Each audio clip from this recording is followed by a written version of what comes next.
Hello everyone, class 8 का second chapter micro organisms friend and Foy ये आज हम करने वाले हैं।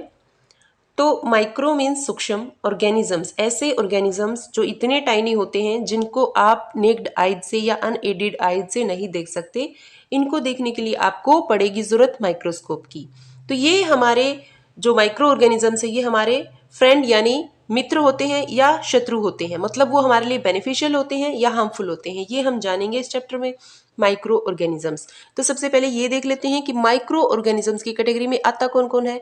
तो जो आपके बैक्टीरिया हैं, जो आपकी कुछ एल्गी हैं, जो प्रोटोजोआ है, जो फंजाई है, वो आते हैं आपके माइक्रो ऑर्गेनिजम्स की कैटेगरी में। ठीक है, अब देखिए, you have seen several kinds of plants and animals. आप देखते हैं अपने चारों तरफ अलग अलग तरह के पेड़ पौधे देखते हैं, अलग अलग तरह के एनिमल्स देखते हैं।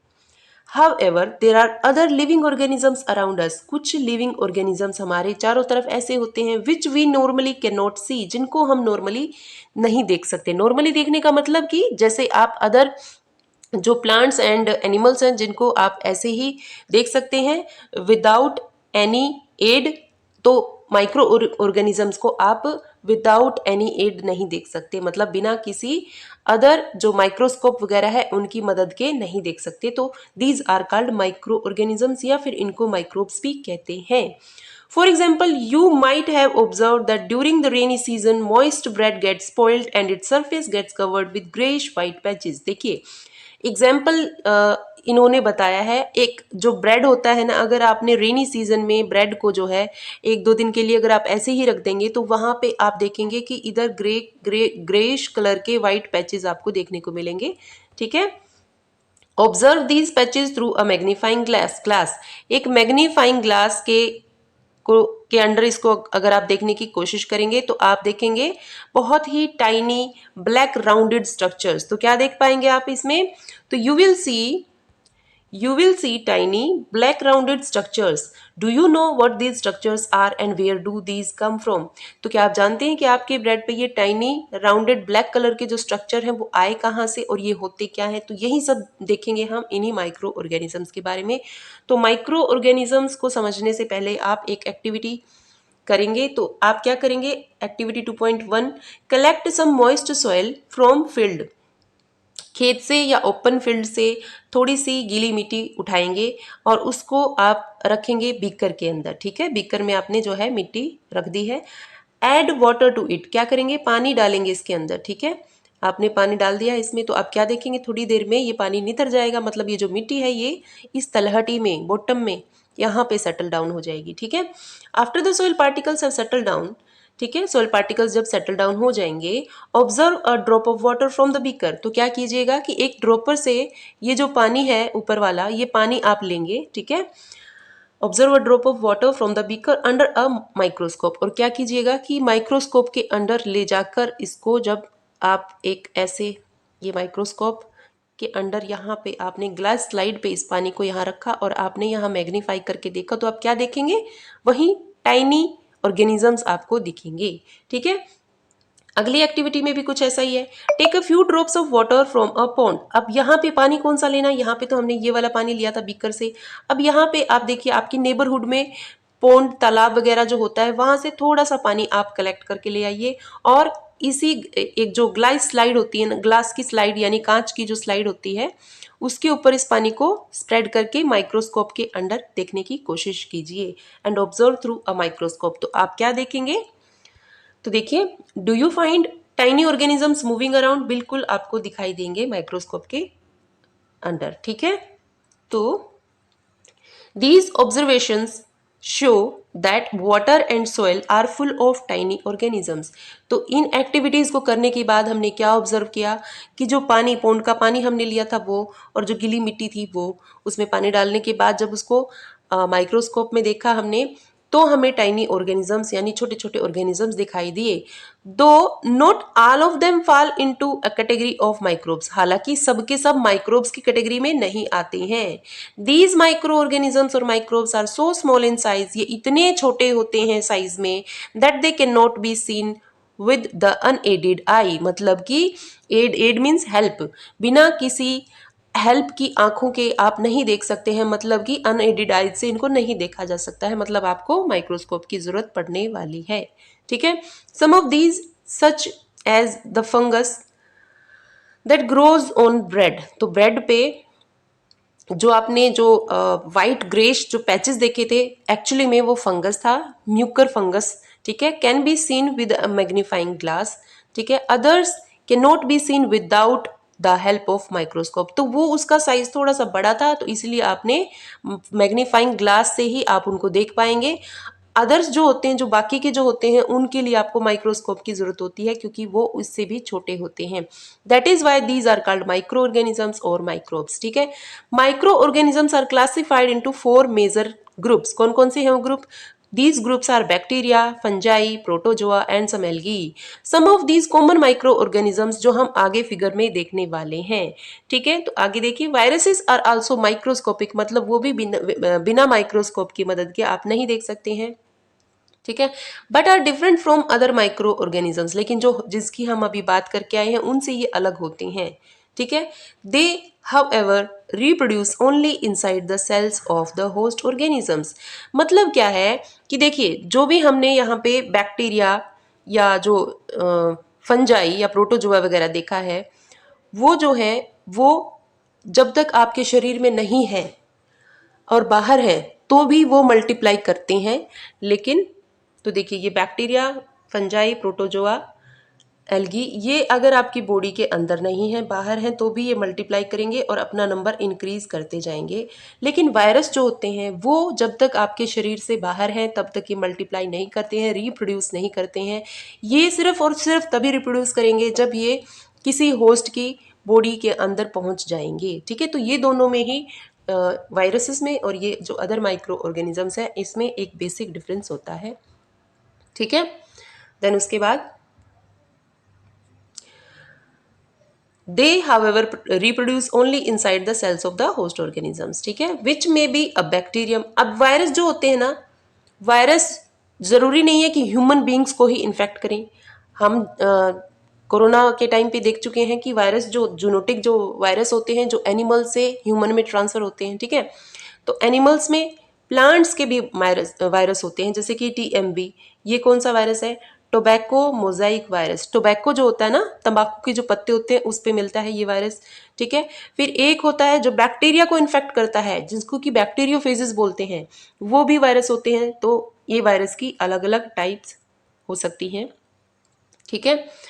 सम of the viruses are shown, ये भी हम देखेंगे फिगर में। कॉमन एलिमेंट्स, एलिमेंट्स होती हैं बीमारियां, कॉमन एलिमेंट्स जैसे कि कोल्ड, ठीक है, इन्फ्लुएंजा, फ्लू बोलते हैं जिसको, and most coughs are caused by virus. Influenza virus जो होता है, जिससे हमें सर्दी खांसी जुकाम होता है ना सर्दियों में, तो वो बेसिकली वायरस की वजह से होता है, इन्फ्लुएंजा फ्लू। ठीक है। सीरियस डिजीजेस जैसे कि पोलियो, चिकन पॉक्स, ठीक है, small pox, chicken pox are also caused by viruses. ये भी वायरस से होने वाली बीमारियां हैं। तो ये कुछ इंपॉर्टेंट डिजीजेज हैं या एलिमेंट्स हैं जिनका हमें पता होना चाहिए कि इनका जो कोजल ऑर्गेनिज्म है वो वायरस है कि बैक्टीरिया है कि फंजाई है। ठीक है। So diseases like dysentery and malaria are caused by protozoa. ठीक है। तो मलेरिया और डाइजेंट्री, ये जो बीमारियां हैं, ये होती है प्रोटोजोआ से। पता ही है ना, मलेरिया जो एनाफ्लीज मॉस्किटो होता है, वो होस्ट होता है उसका। ठीक है। जो कैरियर होता है। वेर इज टाइफाइड, टाइफाइड यानी जिसको हम मोतीझारा भी बोलते हैं, and TB, tuberculosis are bacterial diseases. ठीक है। तो इन सब के बारे में एक टेबल दे रखी है, वो हम जान लेंगे। You have learned about some of these micro organisms in, आपने जो प्रीवियस क्लासेस में पढ़ा है वहाँ पे भी आपने कुछ डिजीजेस और इनके कोजल ऑर्गेनिजम्स के बारे में बात की है। ठीक है। तो आगे देखते हैं। ये देखिए यहाँ पे क्या दिखाया गया है, ये दिखाए गए हैं बैक्टीरिया। तो बैक्टीरिया अलग अलग शेप और साइज के होते हैं। बैक्टीरिया अलग अलग शेप साइज के कैसे होते हैं भैया? ये गोल भी हो सकते हैं। तो जब ये गोल है यानी स्फेरिकल है तो इनको कॉकस बोला जाएगा, कॉकस। ठीक है। ये जो है सिलेंड्रिकल भी हो सकते हैं, और जब ये सिलेंड्रिकल होते हैं तो इनको बोला जाता है विब्रियो, विब्रियो। ठीक है। विब्रियो। या ये स्पाइरल हो सकते हैं, ऐसे स्पाइरल। ठीक है। तो अलग अलग शेप एंड साइज में आते हैं, होते हैं बैक्टीरिया। ओके। देन उसके बाद यहाँ पे देखिए एल्गी।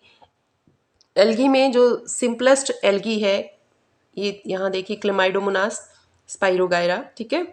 देन उसके बाद प्रोटोजोआ में हम देख लेंगे अमीबा है, परमेशियम है और यूग्लिना है, ठीक है। देन उसके बाद ये देखिए, ये है ब्रेड मोल्ड, ठीक है, जो हमने देखा था पीछे, जिसके बारे में हमने जाना था कि ब्रेड के ऊपर होता है। ये पेनिसिलियम, ये क्या है, ये फंजाई है। एस्परगिलस, ये क्या है, फंजाई है। तो देखिए कुछ फंजाई जो कि क्या करती हैं, बीमारी कॉज करती हैं, ठीक है, और कुछ फंजाई ऐसी होती हैं जिनको कि आप खा भी सकते हैं, एडिबल। तो सोचिए ज़रा, मैं इसका आंसर आपको आगे बताने वाली हूँ। एडिबल फंजाई कौन सी है जिसको आप खा भी सकते हैं, ठीक है। तो चलिए फिर आगे बढ़ते हैं। ये देखिए, ये है वायरस, और ये जो वायरस आपको दिखाया गया है ना, ये है एक बैक्टीरियोफेज वायरस। बैक्टीरियोफेज वायरस मतलब कि ऐसा वायरस जो कि बैक्टीरिया को इन्फेक्ट करता है, ठीक है। तो यहाँ से ये इन्फेक्ट करते हैं, यहाँ से एक पिन टाइप में बैक्टीरिया की सेल के अंदर ऐसे, और पूरा इनका जो यहाँ पे न्यूक्लिक जो एसिड होता है, डीएनए या आरएनए, वो यहाँ पे ये रिलीज कर देंगे, ठीक है। तो ये है आपके virus. Where do micro organisms live? जी, अब क्वेश्चन क्या है कि माइक्रो ऑर्गेनिजम्स कहाँ पर रहते हैं। माइक्रो ऑर्गेनिजम्स में भी अब यहाँ पे सबसे पहले माइक्रो ऑर्गेनिज्म की क्लासिफिकेशन करेंगे कि ये भैया सिंगल सेल्ड भी हो सकते हैं, सिर्फ एक सेल, ठीक है, सिंगल सेल्ड, ठीक है, जैसे कि होते हैं हमारे बैक्टीरिया। बैक्टीरिया में सिर्फ एक सेल होती है ऐसे, ओके। कुछ लाइक बैक्टीरिया, समेलगी, प्रोटोजोआ, या फिर मल्टी सेलुलर, यानी कि काफ़ी सारी सेल मिलके उनकी बॉडी का निर्माण करती हैं, ठीक है, मल्टी सेलुलर भी हो सकते हैं। तो such as many algae and fungi, ये कैसे होते हैं, मल्टी सेलुलर माइक्रो ऑर्गेनिजम्स होते हैं। They live in all types of environment ranging from ice cold, ठीक है, क्लाइमेट टू हॉट स्प्रिंग्स, ठीक है, and deserts and marshy lands. देखिए, हम ये मानते हैं कि जो बैक्टीरिया और ये जो माइक्रो ऑर्गेनिजम्स है ना, ये किल हो जाते हैं कब, ये मर जाते हैं जब हम किसी भी चीज़ को एक बेसिक टेम्परेचर देते हैं। जैसे कि मान लो दूध है, दूध को बोला जाता है कि इसको उबाल कर ठंडा करके तब पीना चाहिए ताकि इसके अंदर जो माइक्रो ऑर्गेनिजम्स हैं वो किल हो जाएं, ठीक है। लेकिन कुछ माइक्रो ऑर्गेनिजम्स इतने ढीठ होते हैं कि आइस के अंदर भी सर्वाइव कर जाते हैं, और हॉट स्प्रिंग्स, हॉट स्प्रिंग्स मतलब जो बिल्कुल गर्म पानी के झरने होते हैं, वहां पे भी देखने को मिलते हैं। तो इन ढीठ बैक्टीरिया, ये अलग टाइप के बैक्टीरिया होते हैं, और इन इन जो बैक्टीरियाज का नाम जो है वो है आर्की बैक्टीरिया, जो आप हायर क्लासेस में पढ़ने वाले हैं, आर्की बैक्टीरिया, ठीक है, आर्की बैक्टीरिया। देन उसके बाद so they live in all types of environment ranging from ice cold climate to hot springs and deserts to marshy lands. They are also found inside the bodies of animals including humans, ठीक है। Some microorganisms grow on other organisms which while others exist freely, ठीक है। कुछ और organisms के अंदर survive करते हैं और कुछ जो है फ्रीली सर्वाइव करते हैं। तो हमारी जो इंटेस्टाइन होती है ना, हमारे इंटेस्टाइन में एक बैक्टीरिया रहता है, ठीक है, उस बैक्टीरिया का नाम है ई कोलाई बैक्टीरिया, ठीक है, ई कोलाई बैक्टीरिया। चलिए आगे बढ़ते हैं। माइक्रो ऑर्गेनिजम्स एंड अस, अब हमारा रिलेशन देखेंगे हम माइक्रो ऑर्गेनिजम्स के साथ। तो micro organisms play an important role in our lives, some of them are beneficial. देखिए चैप्टर का नाम ही बताता है कि कुछ तो हमारे जो है मित्र होते हैं, and in many ways whereas some others are harmful. सारे के सारे ऐसे नहीं कि जो हार्मफुल हैं, कुछ बेनिफिशियल भी हैं, कुछ हार्मफुल भी हैं। एंड कॉज डिजीजेस, कुछ बीमारियां कॉज करते हैं। Let us study about them in detail. तो चलिए फिर हम उसके बारे में डिटेल में बात कर लेते हैं। तो सबसे पहले हमारे लिए ये बेनिफिशियल कैसे हैं, यानी हमारे लिए ये हमारे मित्र कैसे हैं। तो friendly micro organisms are used for various purposes, ठीक है। They are used in the preparation of curd, very important, curd. देखिए मिल्क से क्या बनती है, कर्ड यानी दही बनती है। और ये जो काम किया जाता है, ये किया जाता है एक बैक्टीरिया से जिसका नाम है लैक्टोबैसिलस बैक्टीरिया, ठीक है, लैक्टोबैसिलस बैक्टीरिया, क्लियर। तो आगे देखिए, micro organisms are used for various purposes, they are used in preparation of curd, bread. Bread जो है वो फर्मेंटेशन से बनाया जाता है, और वहाँ पे जो है आपका यूज होता है यीस्ट। यीस्ट क्या होती है, यीस्ट होती है फंजाई, ठीक है, यीस्ट होती है फंजाई, जिससे वो जो आटा होता है ना वो पूरा फूल के ऐसे हो जाता है जब CO2 गैस निकलती है उसमें से। और ये काम करने वाला होता है यीस्ट, क्योंकि उसके अंदर यीस्ट मिलाया जाता है उस आटे में, और यीस्ट होती है हमारी फंजाई। ठीक है, तो एक और ऑर्गेनिज्म हम जान चुके हैं जो हमारे लिए बेनिफिशियल है, तो ब्रेड बनाने के लिए या कर्ड या फिर केक। ठीक है, तो इनमें हमारे और जो माइक्रो ऑर्गेनिजम्स हैं वो रोल प्ले करते हैं। Micro organisms have been used for the production of alcohol since ages. जो अल्कोहल बनता है ना, जो जो अल्कोहल मीन्स शराब जो बनती है, वो एक प्रोसेस है जिसका नाम है फर्मेंटेशन। फर्मेंटेशन की प्रोसेस से बनता है, और फर्मेंटेशन की प्रोसेस में भी कौन यूज़ होता है, वहाँ पे भी यूज़ होता है आपका यीस्ट। ठीक है, okay. So, they are also used in cleaning up of environment. Very important. आपके environment को clean रखने का काम भी करते हैं ये। For example, the organic waste, जो भी vegetable के छिलके हैं, vegetable peels हैं, या remains of animals हैं, जो dead animals होते हैं उनके जो remains हैं, या fecal matter है, ठीक है, are broken down into harmless and usable substances by bacteria. तो बैक्टीरिया एंड फंजाई दोनों मिलके क्या करते हैं, डिकम्पोजिशन करते हैं। देखिए, डिकम्पोजिशन की प्रोसेस इतनी इंपॉर्टेंट है, जितना भी ये कूड़ा कबाड़ा होता है, जो भी वेस्ट मटेरियल होते हैं, उस वो अगर डिकम्पोज नहीं होंगे तो पूरी पृथ्वी पे देखिए चारों तरफ जो है ना ढेर लग जाएगा कूड़े का। तो डिकम्पोजिशन की प्रोसेस क्या करती है, उनको तोड़ती है और उनको जो है यूजेबल सब्सटेंसेस में चेंज कर दिया जाता है। और ये डिकम्पोजिशन करने वाले जो ऑर्गेनिजम्स होते हैं वो होते हैं आपके बैक्टीरिया एंड फंजाई। ठीक है, तो बैक्टीरिया एंड फंजाई कौन होते हैं, डिकम्पोजर्स होते हैं, जो कि हमारे एनवायरनमेंट को क्लीन रखने का काम करते हैं। तो very important friendly micro organism. ठीक है, are broken down into harmless and usable substances by bacteria. Recall that bacteria are also used in the preparation of medicines. जी देखिए, पेनिसिलिन, पेनिसिलिन क्या थी, पेनिसिलिन थी एक, पेनिसिलिन, पेनिसिलिन क्या थी, ये एंटीबायोटिक, एंटीबायोटिक। ठीक है, कहाँ से बनाई जाती है पेनिसिलिन, फंजाई से। पेनिसिलियम फंजाई होती है ना, जो हम पीछे देख के आए हैं, फंजाई से एंटीबायोटिक यानी बैक्टीरिया को किल करने वाली बीमारी, सॉरी जो दवाई है वो मेडिसिन जो है फंजाई से बनाई जाती है, एंटीबायोटिक। अलेक्जेंडर फ्लेमिंग ने ये इसको जो है बनाया था सबसे पहले। ठीक है, तो एक और हमने इम्पोर्टेंस पढ़ी है माइक्रो ऑर्गेनिज्म, यहाँ पे हम फंजाई की जो है इम्पोर्टेंस पढ़ गई, जिसमें कि पेनिसिलियम फंजाई से पेनिसिलिन एंटीबायोटिक जो है वो बनाई जाती है। In agriculture they are use to increase soil fertility sorry by fixing nitrogen. तो सोइल की फर्टिलिटी देखिए, बार बार एक क्रॉप को जब उगाया जाता है तो क्या होता है, धीरे धीरे सोइल की फर्टिलिटी जो है वो डिक्रीज होती चली जाती है। तो क्या किया जाता है, नाइट्रोजन को फिक्स किया जाता है। नाइट्रोजन को फिक्स करने वाला भी एक बैक्टीरिया होता है जिसका नाम होता है राइजोबियम। राइजोबियम बैक्टीरिया क्या करता है, ये जो एटमॉस्फेयर में नाइट्रोजन प्रेजेंट है ना ऐसे N2 की फॉर्म में, उसको चेंज कर देगा उस फॉर्म में जिसमें सॉइल उसको यूटिलाइज कर सके, यानी नाइट्राइट एंड नाइट्रेट की फॉर्म में। ठीक है, तो ये काम कौन करेगा, राइजोबियम बैक्टीरिया। और भी बहुत सारे ऐसे बैक्टीरिया हैं nitrogen fixing bacteria, free living है कि सिम्बायोसिस में है, ठीक है, जो कि नाइट्रोजन को फिक्स करते हैं और सॉइल की फर्टिलिटी को इंक्रीज करते हैं। तो यहाँ पे भी एक जो है बेनिफिट आ जाता है किसका, माइक्रो ऑर्गेनिजम्स का। ठीक है, तो यहाँ पे हम डिटेल में पढ़ लेते हैं जो हमने अभी डिस्कस किया है। You have learn in class 7th that milk is turn into curd by bacteria. ठीक है, अभी हम बात करके आए हैं। तो यहाँ पे ये लड़की क्या सोच रही है, देखिए, I saw that my mother added a little curd to warm milk to set curd for next day, I wonder why. दही जमाना जिसको बोलते हैं ना, कैसे किया जाता है, मतलब कि वो दूध लिया जाता है जिसकी हमने दही बनानी है, तो यहाँ पे वो दूध लेते हैं और उसके अंदर थोड़ा सा कर्ड डाल देते हैं। क्यों डालते हैं, क्योंकि इस कर्ड में क्या है, लैक्टोबैसिलस बैक्टीरिया, और वो बैक्टीरिया जब यहाँ पे आपने थोड़ा सा इनोकुलेट किया है तो वो क्या करेंगे, वो अपनी क्वांटिटी बढ़ा लेंगे, अपनी नंबर जो है अपना वो बढ़ा लेंगे। कैसे बढ़ाएंगे, मल्टीप्लाई कर जाएंगे ओवरनाइट, पूरी रात, और सुबह आपको जो है फ्रेश कर्ड दही मिलेगी। ठीक है, तो ठीक है, curd contain several micro organisms. तो कर्ड के अंदर बहुत सारे माइक्रो ऑर्गेनिजम्स होते हैं हमारी दही में।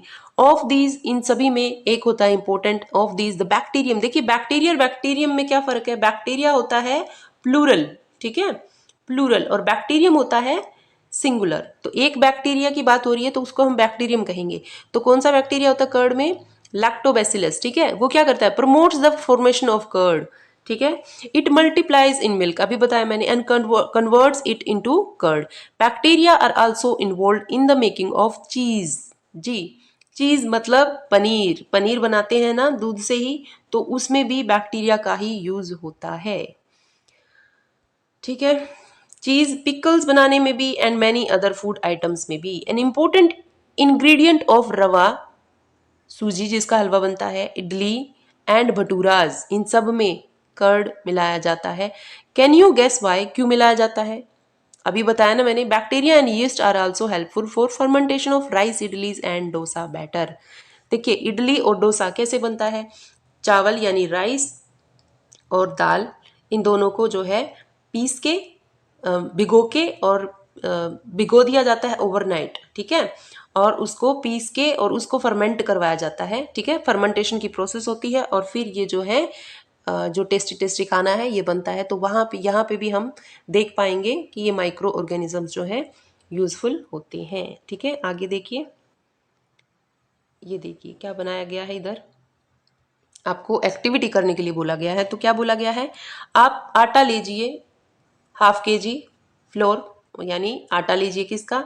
मैदा या फिर आटा सिंपल जो होता है। ऐड सम शुगर, कुछ उसमें चीनी मिलाइए, and mix with warm water, और गर्म पानी के साथ उसको मिक्स कर दीजिए। Add a small amount of yeast powder, देखिए जो मैं बता रही थी ना, जो फंजाई होती है जो कि है यीस्ट, ठीक है, यीस्ट, वो मिला दीजिए थोड़ा सा इसमें, ठीक है। एंड नीड, और गूंथ दीजिए उस आटे को, to make a soft dough, ठीक है। What do you observe after 2 hours, और आप उसको अब ढक के रख देंगे तो आप 2 घंटे के बाद क्या देखेंगे? तो आप 2 घंटे के बाद देखेंगे जो आटा ऐसे था ना वो ऐसे हो चुका है, ठीक है। इसमें से फर्मेंटेशन की प्रोसेस हुई है, यहाँ पे यीस्ट की मदद से फर्मेंटेशन की प्रोसेस हुई है, CO2 गैस जो है वो लिबरेट आउट होती है, और जिसकी वजह से ये आटा जो है ऐसे उठा हुआ फूला हुआ बन जाता है, ठीक है। तो डिड यू फाइंड द, जो ये आटा था गूथा हुआ ये राइज राइज किया हुआ आपको दिखाई देगा, क्लियर। तो ये एक्टिविटी के बाद आगे देखिए, यीस्ट, यीस्ट क्या है? फंजाई, ठीक है। यीस्ट रिप्रोड्यूस रैपिडली, आपने 2 घंटे में ही देख लिया ना, rapidly and produces carbon dioxide, यही बताया मैंने, कार्बन डाइऑक्साइड जो है फर्मेंटेशन की प्रोसेस में निकलती है, किसकी वजह से? यीस्ट जो आपने उसमें मिलाया था उसकी वजह से। और CO2 निकलती है, कब निकलती है? जब रेस्पिरेशन होती है यीस्ट के अंदर, ठीक है। Bubbles of the gas fill the dough and increase its volume, ठीक है। This is the basis of the use of yeast in the baking industry, बहुत ज़्यादा यूज होता है यीस्ट का बेकिंग इंडस्ट्री में, फॉर मेकिंग ब्रेड बनाने के लिए, पेस्ट्रीज बनाने के लिए, केक्स बनाने के लिए, ठीक है। तो ये आपसे क्वेश्चन पूछा जा सकता है कि इसमें कौन सा माइक्रो ऑर्गेनिज्म यूज होता है, तो दैट इज फंजाई, और उसमें कौन है? यीस्ट, ठीक है। अगला, तो ये तो हमने अपने घरेलू यूज देखे माइक्रो ऑर्गेनिजम्स के। अब हम देखते हैं commercial use of micro organism. तो micro organisms are used for the large scale production of alcohol, ठीक है, जाना हमने, वाइन, एसिटिक एसिड यानी विनेगर। तो यहाँ देखिए पीछे बताया था yeast is used for commercial production of alcohol and wine. कौन सी प्रोसेस? फर्मेंटेशन की प्रोसेस। फर्मेंटेशन की प्रोसेस, जब यीस्ट जो होता है ना उसको, यीस्ट जो होता है उसको अगर शुगर मिल जाए, ठीक है, उसको अगर शुगर मिल जाए तो वो करता है रेस्पिरेशन, और रेस्पिरेशन में ये क्या सिक्रेट करता है? CO2 गैस, ठीक है, CO2, ठीक है। तो दैट इज फर्मेंटेशन, इस प्रोसेस को फर्मेंटेशन कहा जाएगा। तो yeast is used for commercial production of alcohol and wine, for example for this purpose yeast is grown on natural sugars, ठीक है। नेचुरल शुगर्स में उसको हम ग्रो ग्रो करवाते हैं। Present in grains like barley यानी जौ, wheat, rice, crushed fruit juice. तो ये मीडियम रहता है, ठीक है, जिसमें यीस्ट जो है ग्रो करता है। आगे देख लीजिए अगली activity, take 500 ml beaker filled up to 3/4 with water. देखिए ये हमने बीकर लिया, इसके अगर हम 4 पोर्शन बनाते हैं, 2, 3, 4, तो इसको 3/4 भर लेना है, यानी इतना भर लीजिए, ठीक है। किससे भर लेंगे? पानी से। Dissolve 2 to 3 teaspoon of sugar in it. अब क्या करेंगे? अब आप 2 या 3 चम्मच जो है शुगर की इसमें ऐड कर देंगे, ठीक है। अब क्या कीजिएगा? Add ½ spoon of yeast powder. अब इसमें आप थोड़ा सा 2 स्पून, ½ स्पून क्या डालेंगे? यीस्ट पाउडर डाल देंगे, ठीक है। टू द शुगर सोल्यूशन, ये जो सोल्यूशन हमने मिलाया है, keep it covered in warm place for 4 to 5 hours. क्यों? क्योंकि यीस्ट को रिप्रोड्यूस करने के लिए हल्का सा वार्म इन्वायरमेंट चाहिए होता है, इसीलिए उसको वार्म इन्वायरमेंट में रख दीजिए 4-5 घंटे के लिए। नाउ स्मेल द सोल्यूशन, और अभी आप स्मेल देखेंगे तो definitely can you get a smell, ठीक है। सो ये जो स्मेल आएगी, this is the smell of alcohol, as sugar जो है वो कन्वर्ट हो चुकी है एल्कोहल में, तो sugar has been converted into alcohol by yeast, ठीक है। तो देखिए जो एल्कोहल है वो अलग अलग तरह से बनती है, जैसे कि अगर शुगर केन के जो मोलासिस होते हैं उनसे बनती है, तो शुगर केन के जो मोलासिस हैं वो शुगर का एक अच्छा मीडियम है, उसमें जब यीस्ट मिलाई जाती है तो ये यीस्ट क्या करता है, ये यीस्ट इस शुगर को चेंज कर देगा किसमें, एल्कोहल में, ठीक है। एल्कोहल में कौन सी प्रोसेस से, फर्मेंटेशन से, और जिससे CO2 गैस लिबरेट आउट होती है, ठीक है। आगे देखिए, this process of conversion of sugar into alcohol is called fermentation, ये हम बात कर चुके हैं। अब देखिए फर्मेंटेशन जो इतनी इंपॉर्टेंट जो प्रोसेस है, ये किसने खोजी, तो ये खोजी थी लुईस पास्चर ने। कब? 1857 में, 1857 की जो क्रांति, जो रिवोल्यूशन हुआ था ना इंडिया में, उस टाइम वर्ल्ड में भी एक क्रांति आई, फर्मेंटेशन खोजा गया लुईस पास्चर के द्वारा, ठीक है जी। तो कमर्शियल यूज देखा हमने किसका, माइक्रो ऑर्गेनिजम्स का। अब हम देखने वाले हैं medicinal use of micro organisms, यानी कि कौन सी जो मेडिसिन जो है वहां पे माइक्रो ऑर्गेनिजम्स का क्या रोल होगा। तो whenever you fall ill, the doctor may give you some antibiotic tablets, आप डॉक्टर के पास जाएंगे, आप जब बीमार होते हैं तो आपको डॉक्टर बोलेगा ये कुछ एंटीबायोटिक्स ही आपको लेनी पड़ेगी, एंटीबायोटिक का आपको कोर्स करना पड़ेगा, ठीक है। टैबलेट दे सकते हैं, कैप्सूल्स या इंजेक्शंस भी दिए जा सकते हैं, सच एज पेनिसिलिन। तो एंटीबायोटिक है कौन, पेनिसिलिन, ऑलरेडी मैं बता चुकी हूँ आपको, ठीक है। पेनिसिलिन एंटीबायोटिक है जो कि किससे बनी है, फंजाई से। The source of these medicine is micro organisms, ठीक है। दीज मेडिसिन किल या फिर स्टॉप कर देते हैं ग्रोथ को, किसकी, डिजीज कोजिंग माइक्रो ऑर्गेनिज्म, और वो कौन है, वो बैक्टीरिया है। Such medicine are called antibiotics, anti मतलब अगेंस्ट, ठीक है, एंटीबायोटिक्स, क्लियर। तो उनकी ग्रोथ को रोक देंगे या उनको किल कर देंगे। These days a number of antibiotics are being produced from bacteria and fungi, जैसे कि एंटीबायोटिक के नाम दिए हैं, तो पेनिसिलिन तो सबसे पहले खोजी गई थी, उसके बाद स्ट्रेप्टोमाइसिन, टेट्रासाइक्लिन, एरिथ्रोमाइसिन, ठीक है, ये सब क्या है, ये एंटीबायोटिक्स हैं, ओके। तो एंटीबायोटिक जो पेनिसिलिन है जी, उसको खोजने का श्रेय जाता है हमारे अलेक्जेंडर फ्लेमिंग को, ठीक है। अलेक्जेंडर फ्लेमिंग कब, 1929, was working on a culture of disease causing bacteria, वो काम कर रहे थे जो बीमारी कोज करने वाले बैक्टीरिया होते हैं उनके ऊपर।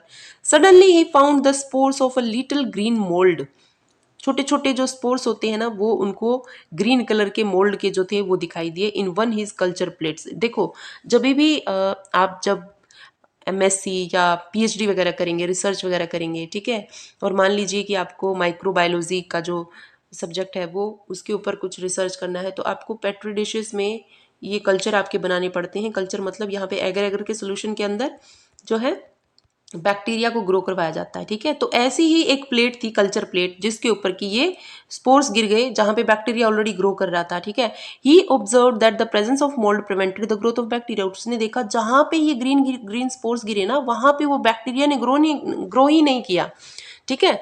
और इनफैक्ट क्या हुआ, it also killed many of this bacteria, कि ये जो ग्रीन कलर के जो स्पोर्स गिरे थे उसने उन बैक्टीरिया को मार भी दिया। From this the mould penicillin was prepared, और उन्होंने ये जान लिया कि भैया बैक्टीरिया को किल करने के लिए ये जो ग्रीन जो स्पोर्स हैं ये जरूरी है, मतलब इनको किल किया जा सकता है इनकी मदद से, ठीक है। तो यहीं से पेनिसिलिन जो फर्स्ट एंटीबायोटिक खोजी गई अलेक्जेंडर फ्लेमिंग के द्वारा, ठीक है, वेरी इंपॉर्टेंट, ठीक है। तो ये हमने रोल देखा माइक्रो ऑर्गेनिजम्स का मेडिसिनल यूज में।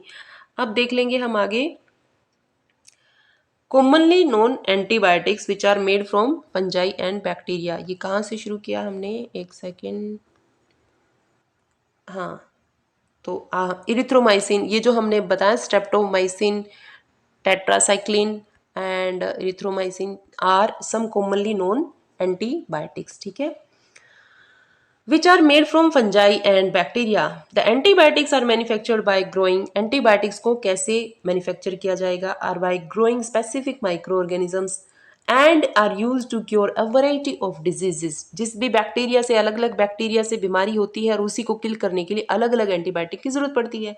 Antibiotics are even mixed with the feed of livestock and poultry to check microbial infection in animals. देखिए पोल्ट्री यानी मुर्गा फार्म जो होता है वहाँ पे, और लाइव स्टॉक जो एनिमल्स जहाँ पे भी, जैसे गाय है, बफेलो है, इनको जहाँ पे डोमेस्टिकेट किया जाता है तो वहाँ पे भी क्या किया जाता है, एंटीबायोटिक्स को मिक्स किया जाता है विद द फीड, उनके चारे के साथ, ताकि माइक्रोबियल इन्फेक्शन को जो है रोका जा सके। They are also use to control many plant diseases. TMV बताया था ना मैंने, टोबैको मोजाइक वायरस, ठीक है, तो उनके लिए भी जो है एंटीबायोटिक का यूज़ किया जा सकता है। इट इज़ इम्पोर्टेंट, सॉरी ये जो एंटीबायोटिक नहीं है, ये तो बैक्टीरिया है ना, सॉरी वायरस है। सो ऐसे बैक्टीरिया जो प्लांट पे भी होते हैं उनको भी एंटीबायोटिक की मदद से कंट्रोल किया जा सकता है, ठीक है। आगे देखिए, it is important to remember that antibiotic should be taken only on the advice of a qualified doctor. Also you must complete the course prescribed by the doctor. If you take antibiotics when not needed, जब जरूरत नहीं है तो भी अगर आप antibiotic खा रहे हैं, it may make the drug less effective when you might need in future, जब आपको जरूरत होगी तब वो इफेक्टिव नहीं होगी। Also antibiotics taken unnecessarily may kill the beneficial bacteria in the body. हमारी बॉडी में जो हमारे मित्र बैक्टीरिया हैं उनको किल कर देंगे अगर आप अननेसेसरीली एंटीबायोटिक्स खाए जा रहे हो। Antibiotics however not effective against cold and flu. देखिए, एंटीबायोटिक सिर्फ बैक्टीरिया के खिलाफ ही काम करती है। कोल्ड एंड फ्लू तो किससे होने वाली बीमारियां हैं, वायरस से, तो एंटीवायरल लेनी पड़ेगी वायरस के लिए, एंटीबायोटिक सिर्फ बैक्टीरिया के लिए, ठीक है। समझ आया इतना? तो अननेसेसरीली आपको एंटीबायोटिक खाने की जरूरत नहीं होगी, नहीं तो क्या होगा कि ये जो बैक्टीरिया है ये ढीठ हो जाएंगे, उस दवाई को जो है ना टॉलरेट करना सीख जाएंगे, और रेजिस्टेंस उनकी जो है वो बढ़ जाएगी, और आपके लिए फिर आगे जब आपको सच में बीमारी होगी तो ये इफेक्टिव नहीं होंगे, ठीक है।